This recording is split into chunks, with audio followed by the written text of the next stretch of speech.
Was Harry Potter's journey truly his own, or was every step carefully orchestrated by the greatest wizard of his time, Albus Dumbledore? From the moment Harry survived Voldemort's killing curse, Dumbledore seemed to have a hand in everything. But was it guidance, manipulation, or something in between? Today, we're diving into the mind of Dumbledore to uncover whether Harry's path was fate or a carefully crafted plan. So grab your sherbet lemon and let's unravel the mystery. After all this time.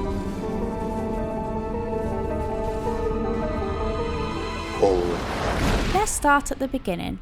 After Voldemort's attack on the Potters, Dumbledore made a decision that would define Harry's early years. He left him with the Dursleys. Now, on the surface, this seems like a no-brainer. The blood charm tied to Lily's sacrifice would keep Harry safe for as long as he lived with a blood relative. But here's the thing, Dumbledore could have chose any blood relative, so why the Dursleys? The Dursleys were cruel, neglectful, and about as magical as a brick. But growing up with them taught Harry humility, resilience, and empathy, traits that would define him later in life. It also ensured Harry wouldn't grow up surrounded by fame or entitlement in the wizarding world. But was this all part of Dumbledore's plan? Did he want Harry to grow up in a cupboard under the stairs? Or was it just a happy accident? Either way, it set the stage for Harry's journey, a journey Dumbledore seemed to have a hand in from the very beginning. From the moment Harry stepped foot in Hogwarts, Dumbledore's influence was everywhere. In Harry's first year, Dumbledore gifted him the Cloak of Invisibility, a powerful artifact that would become one of Harry's greatest tools. On the surface, it seemed like a simple heirloom passed down from Harry's father. But this wasn't just any cloak, it was one of the Deathly Hallows. Did Dumbledore give it to Harry purely out of sentiment, or was he beginning to lead Harry toward becoming the Master of Death? Then there's Harry's second year, when the Chamber of Secrets was opened. While Dumbledore didn't take direct action, he placed trust in Harry to uncover the truth. Was this a vote of confidence in Harry's abilities? Or was Dumbledore deliberately preparing Harry to face increasingly dangerous challenges? And let's not forget the Triwizard Tournament. Dumbledore allowed Harry to compete even though he was too young to enter and had clearly been placed under the competition under suspicious circumstances.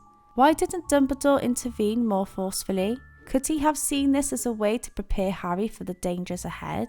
Or was he already anticipating Voldemort's return and using the tournament to position Harry for the coming war? Time and time again, Dumbledore guided Harry indirectly, giving him just enough information to act while withholding the full picture. This pattern raises a question. Was Dumbledore teaching Harry to think for himself, or was he steering him towards a path he had already laid out? Dumbledore's influence didn't end with his death, it intensified. Before his passing, Dumbledore carefully orchestrated the hunt for Voldemort's Horcruxes. He left his clues for Harry, Ron, and Hermione, but never told them the full story.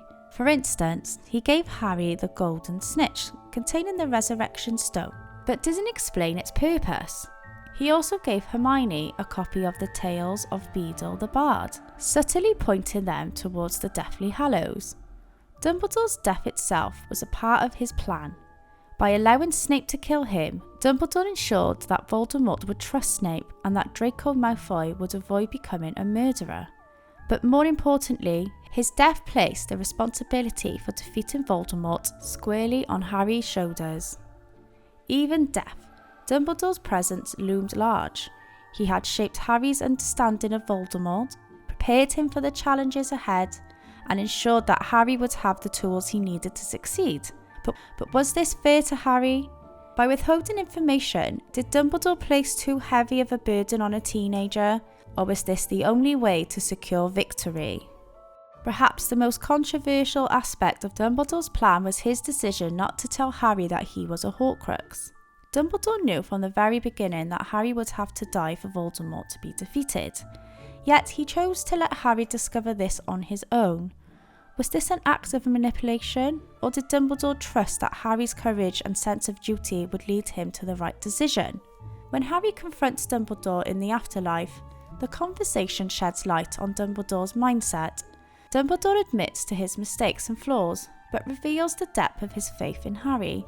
He believed that Harry, despite his youth, was the only one who could make the ultimate sacrifice and emerge victorious. Dumbledore's plan was brilliant in its complexity, but it came at a cost. Harry was burdened with the weight of the wizarding world's fate. Many fans question whether Dumbledore's actions crossed the line from guidance into manipulation. So, was Dumbledore the ultimate mastermind, or was he simply a mentor guiding Harry towards his destiny?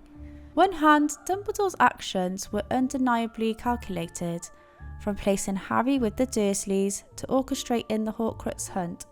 His hand can be seen in nearly every major event of Harry's life. He shaped Harry's journey with a precision that suggests a deeper plan. On the other hand, Dumbledore's faith in Harry was genuine. He believed in Harry's ability to make the right choices, even when those choices were incredibly difficult. In the end, Dumbledore's legacy is as complex as the man himself. He was a strategist, a mentor, and at times a manipulator. But whether you see him as a hero or a flawed genius, one thing is clear: without Dumbledore, Harry's journey and the wizarding world's victory might have looked very different. So, did Dumbledore secretly plan Harry's entire journey? The answer is complicated. From the Dursleys to the Horcrux hunt, Dumbledore's influence is undeniable. But whether you see this as a brilliant plan or a cold manipulation depends on how you view Dumbledore as a character. But what do you think?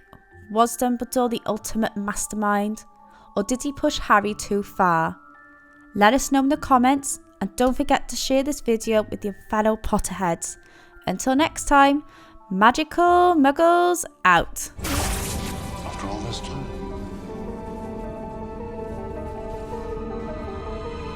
Oh.